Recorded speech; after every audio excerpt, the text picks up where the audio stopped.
kahit nasa US, kayang mamayag pag sa Pinas. Kung usapan ay stance, alam mo sinong malakas. Pag di mo kayang sumabay, mapapakwit show ka na lang. Pag si Easy kumanap ang madiinan talaga. Wasak, sinong tatapat kiba? One of one yung mga piyesang ginagamit pandigma. Since 2022 hanggang ngayon di nyo maawat. Pag usapan ni stance, nagmamarka kanyang pangalan. Kita mo naman yung mga piyesang ginagamit. Yan ka lang makakakita ng motor na merong ari. Pag lumalapag siya show ay humahakot ng papuri. Huwag ka na magtataka kung bakit dami nilang unit.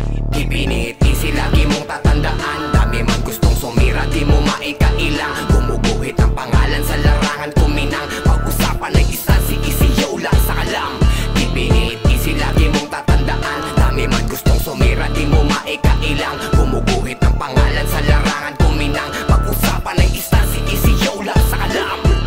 Stance Nation, grupong di mo kayang bastahin. Mga builders nila ay di mo kayang gibain. Pag nanggaling kay Tabas, J Carbon Planet, iba rin. Mga quality mga builders, kilalanin mo to win. JDM concept, angas purong natural. Mga NMAX na, iba din yung kalidad. Naka-Nissan Samurai, naka-carbon mga unit. Pag kay Easy yung nanggaling, quality yung mga gamit. Sa Tarlac mo makikita magaspak gero na mga unit na pambato, dun mo makikita. Easy yung pati si Easy laging nasa pila ng mga malulupet na istansa halera. Easy, lagi mong tatandaan.